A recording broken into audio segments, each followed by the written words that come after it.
सुप्रभात। हमने पाठ 2 पढ़ा। यह शिक्षाप्रद कहानी लिखी है हजारी प्रसाद द्विवेदी जी ने। ये एक महान लेखक हुए हैं जिन्होंने यह समझाया है कि वास्तव में बड़ा व्यक्ति या महान व्यक्ति कौन होता है। हमने क्या सीखा कि जो दुष्ट और अत्याचारी के साथ भी प्रेम पूर्वक व्यवहार करे, झूठ बोलने वालों के साथ में भी सच से उसको जीत ले और क्रोध करने वाले के साथ भी प्रेम का व्यवहार करे, वही व्यक्ति महान या बड़ा होता है। अब हम करेंगे इसका पुस्तक अभ्यास। पृष्ठ संख्या 16 निकालिए। हम करेंगे सोचिए और बताइए प्रश्नोत्तर। प्रश्न क, काशी के राजा किस प्रकार राज करते थे? उत्तर है काशी के राजा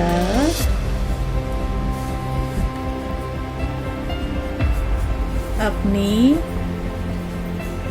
प्रजा को संतान की तरह प्यार करते थे और वे निष्पक्ष न्याय करते थे।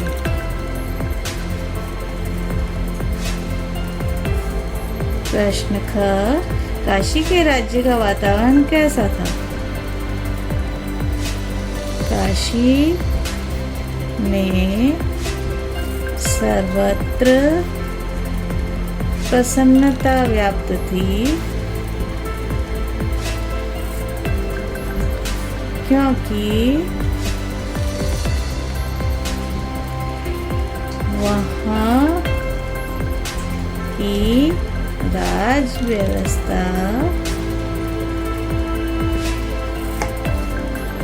सत्य और न्याय पर आधारित थी।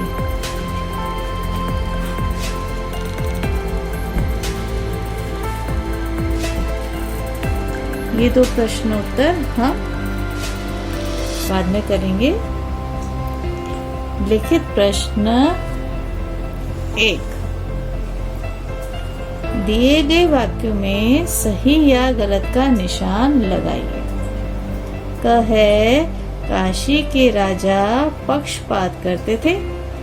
बिल्कुल नहीं, अभी हमने पढ़ा निष्पक्ष न्याय करते थे, इसलिए यह गलत वाक्य है।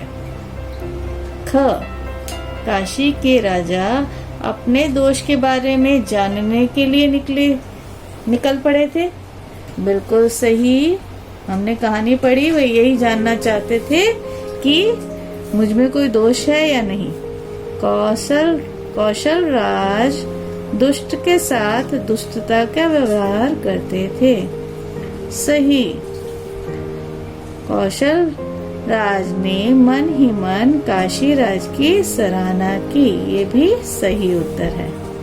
हमने पाठ पढ़ा है, उसी पर यह प्रश्न 2 आधारित है। अभ्यास प्रश्न 2, संकेत गद्यांश को पाठ में ध्यान पूर्वक पढ़कर दिए गए प्रश्नों के उचित विकल्प पर सही का निशान लगाइए। बहुत दिन पहले की बात है, वहां से लेकर दोष की बात कही गई है तक पृष्ठ संख्या 13 और 14 पर दिया गया है। क है, काशी राज प्रजा का पालन किस तरह से करते थे? अपनी संतान की तरह। इसमें यह दूसरा उत्तर सही है। ख, काशीराज कैसे फैसला करते थे?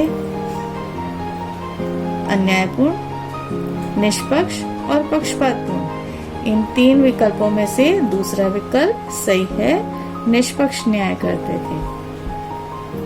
ग, काशीराज किसके बारे में जानना चाहते थे? अपने गुणों के बारे में, अपने दोषों के बारे में या अपनी प्रजा के सुख दुख के बारे में।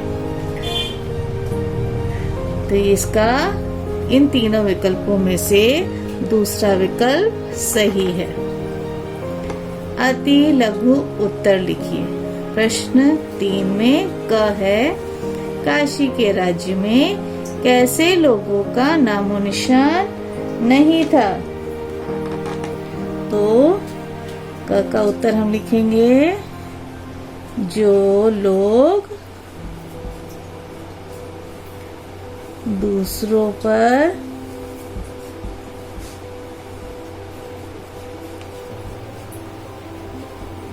झूठा मामला या मुकदमा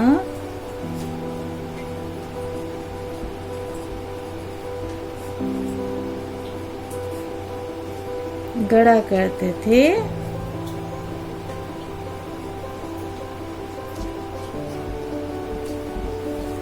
ऐसे लोगों का नामो निशान नहीं था। कौशल राज और काशी राज में क्या क्या समानताएं थी, हमने पढ़ा था ना लास्ट में। उन्होंने इस तरह से बताया था, उनकी उम्र समान थी। काशी राज और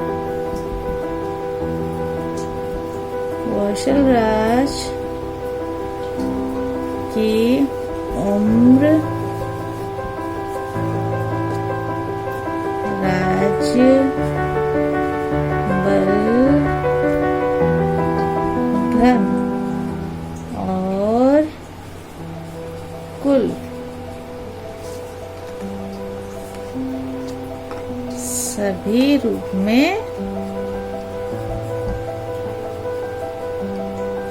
समानता दिखाई दी।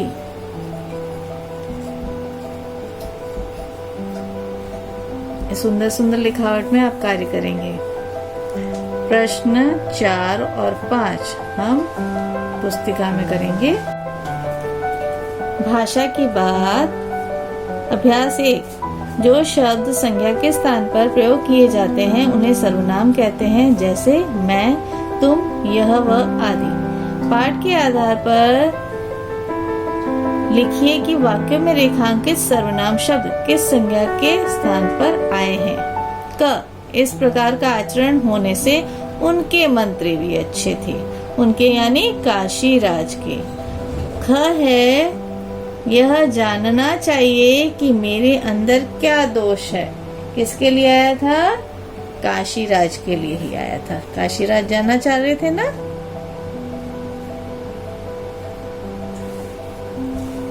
ग, किंतु किसी ने दोष की बात न की। किसने न की थी? ये बताया गया है राजमहल के बाहर के आदमियों ने। राजमहल के बाहर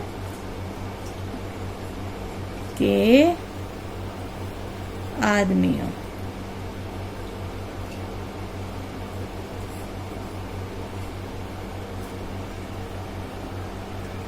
अगला है, तुमने कौशल राज के सभी गुण कह दिए। किसके लिए आया? कौशल राज के सारथी के लिए। कौशल राज के सारथी के लिए। अगला है ड़, तुम्हारे राजा की उम्र क्या है? किसके राजा की उम्र पूछी थी? तो यहाँ पे तुम्हारे आया है कौशल राज के सारथी के लिए। अभ्यास 2, यहाँ दिया गया सर्वनाम के 6 भेद होते हैं। पहला पुरुषवाचक सर्वनाम, दूसरा निश्चयवाचक सर्वनाम, तीसरा अनिश्चयवाचक सर्वनाम, चौथा प्रश्नवाचक सर्वनाम, संबंधवाचक सर्वनाम और अंतिम है छठा निजवाचक सर्वनाम। इसके यहाँ पे सर्वनाम शब्द दिए गए हैं कि किस तरह से हम इसे प्रयुक्त करते हैं। रेखांकित पदों में सर्वनाम का कौन सा भेद है? निशान लगाकर बताइए। निशान कौन सा लगाना है? सही का। क, तुमने कौशल राज के सभी गुण कह दिए हैं, तो यहाँ पे मैं, वे, तुम किसमें आया है? पुरुषवाचक। यह पहला वाला उत्तर सही है, पहला विकल्प सही है। ख, कोई दोष नहीं बता रहा। कोई यानी अनिश्चयवाचक सर्वनाम। देखिए यहाँ पे किसमें लिखा है? अनिश्चय में कोई लिखा गया है। यहाँ दूसरा विकल्प सही है। ग, जैसा राजा वैसी प्रजा। यहाँ पे जैसा जो सो, जैसा वैसा किसमें है? संबंधवाचक। यहाँ उत्तर क्या होगा? संबंधवाचक सर्वनाम। पहला विकल्प सही है। ड़, वे अपने आप दोष ढूंढने लगे। अपने आप, स्वयं ही, इसमें आया निजवाचक सर्वनाम, यानी दूसरा विकल्प सही है। तीसरा, वे शब्दांश जो मूल शब्द के आगे जुड़कर उनके अर्थ में बदलाव या परिवर्तन ला देते हैं, उन्हें उपसर्ग कहते हैं। जैसे यहाँ पे उपसर्ग है, ये शब्दांश होता है छोटा सा शब्द का अंश। मूल शब्द होता है जिसको हम जोड़ते हैं तो नया शब्द बन जाता है। नया शब्द क्या बना? असत्य। दिए गए शब्दों में प्रयुक्त उचित उपसर्ग पर सही का निशान लगाइए। इसमें लिखा गया है अवगुण, अव धन गुण। तो यहाँ पे अव जो है यह क्या है? उपसर्ग है, क्योंकि ये गुण के आगे लगा हुआ शब्दांश है। तो इस पे हम सही का निशान लगाएंगे। निर्मल, यहाँ पे निर सुनाई दे रहा है, नी नहीं सुनाई दे रहा, ठीक है। तो यहाँ हम दूसरे विकल्प पर सही का निशान लगाए, ये है निर। स्वजन, स्व और जन, यहाँ पे यह उपसर्ग आगे लगता है ना, इसलिए यह विकल्प सही है, अंतिम वाला स्व। अपशब्द, शब्द और अप यानी बुरा शब्द बोलना, यहाँ हो गया ये शब्दांश अप, इसलिए दूसरा विकल्प सही है। सुकोमल, अत्यंत ही कोमल होता है। कोमल तो है सॉफ्ट, और उसमें भी बहुत ज्यादा सॉफ्ट, उसको कहते हैं सुकोमल। तो यहाँ पे यह उपसर्ग है सु, ये पहला विकल्प सही है। प्रश्न संख्या 18 है। यहाँ पे प्रश्न 4 दिया गया है, जिसको आपको गृह कार्य में करना है, क्योंकि ये मुहावरे हैं। रोंगटे खड़े होना एक मुहावरा है। डर लगता है तो रोंगटे खड़े हो जाते हैं ना। जो वाक्यांश अपने शाब्दिक अर्थ से अलग अर्थ देकर भाषा की सुंदरता बढ़ाते हैं, उन्हें मुहावरे कहते हैं। यानी लाक्षणिकता आती है। अगर हम लिखते हैं ना कुछ, उसमें क्या होता है? लाक्षणिकता आती है। यहाँ वर्ड लिख रही हूँ मैं, मतलब कहने में बड़ी सुंदरता आ जाती है। तो नीचे कुछ मुहावरे दिए जा रहे हैं, इनका अपने आप बनाए हुए वाक्यों में प्रयोग करना है। छक्के छुड़ाना यानी पराजित करना, गुणगान करना, प्रशंसा करना, हाथ बढ़ाना यानी मदद करना, मजा चखाना यानी इसको भी होता है किसी को परेशान करने में मजा चखाते हैं ना, इसका मतलब है उसको भी हम पराजित ही करते हैं एक तरह से। मुंह बंद करना यानी अपने जबान से जो कि वह कुछ बोल रहा है अपशब्द, तो अपने वाक्य युद्ध के द्वारा उसको चुप कराना। तो ये शब्दों को आप व्याकरण के आधार पर देखकर भी लिख सकते हैं। ठीक है, अब है अनुभव की बारी। पाठ के आधार पर बताइए कि सद्गुण और अवगुण में क्या अंतर होता है। ये मूल्यपरक प्रश्न हो सकता है,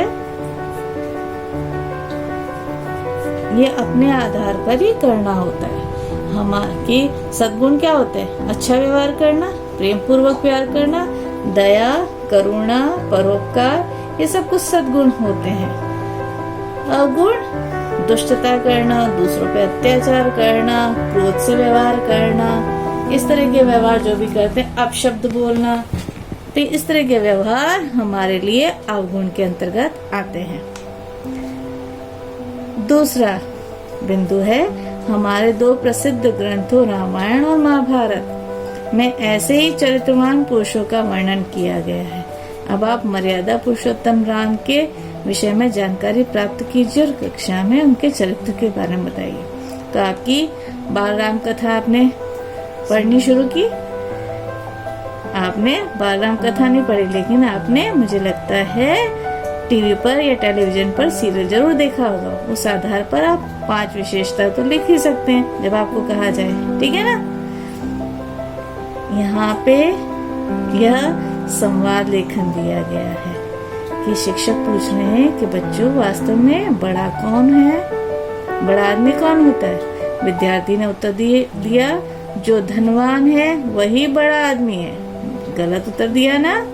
शिक्षक बोला, नहीं, बिल्कुल नहीं, वास्तव में बड़ा आदमी वह है जो क्रोध को प्रेम से जीते, झूठ को सच से जीते और आदि प्रकार के गुण जिस व्यक्ति में होते हैं वही व्यक्ति वास्तव में बड़ा होता है। विद्यार्थी ने क्या सीखा, अर्थात आपने क्या सीखा, यहाँ आपको उत्तर में लिखना है, यहाँ पुस्तक में ही कार्य करना है आपको। परियोजना निर्माण कार्य। परियोजना होता है कि आपकी फाइल वर्क करते हो ना उसमें, ठीक है। तो हम यहाँ पे पढ़ेंगे लेखक का परिचय। लेखक कौन है? हजारी प्रसाद द्विवेदी जी, आधुनिक युग के मौलिक निबंधकार एवं साहित्यिक विचारधारा के प्रमुख उपन्यासकार। उपन्यासकार और निबंधकार क्या होता है? निबंध लिखते हैं और उपन्यास होता है नॉवल लिखने वाले। आचार्य हजारी प्रसाद द्विवेदी जी का जन्म 19 अगस्त 1907 को बलिया जिले के छपरा गांव नामक ग्राम में हुआ था। इनकी प्रारंभिक शिक्षा गांव के स्कूल में ही हुई थी। शिक्षा प्राप्ति के पश्चात ये शांति निकेतन चले गए थे। ये हिंदी, अंग्रेजी, संस्कृत और बांग्ला भाषाओं के विद्वान थे।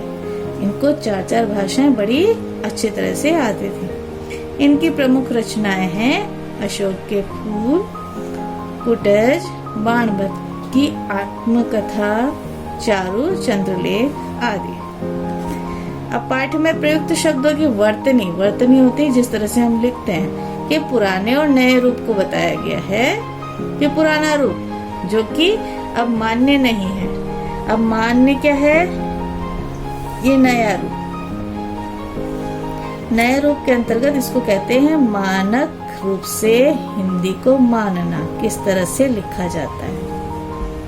पुराना रूप लिखा गया, अंदर आधा न लिख के, लेकिन इसको आधा न को बिंदी के रूप में अपनाकर अंदर लिखा गया है। प्रसिद्ध यानी यहाँ पे द के नीचे लगाया जाता था पूर्व में, लेकिन यह अब मानक रूप से मान्य है। प्रसिद्धि पुराना रूप अंतिम, इसमें भी वही आधा न जो कि प्रयुक्त किया गया है, परंतु अब हम मानते हैं न को बिंदी के रूप में लिख के। किंतु यहाँ पे भी न को क के ऊपर लगाया गया है, यहाँ मात्रा के साथ किंतु। तो यह हमारी मानक वर्तनी कहलाती है। क्या कहलाती है? नया रूप मानक वर्तनी। और इसी आधार पर हमें यह कार्य करना है। धन्यवाद।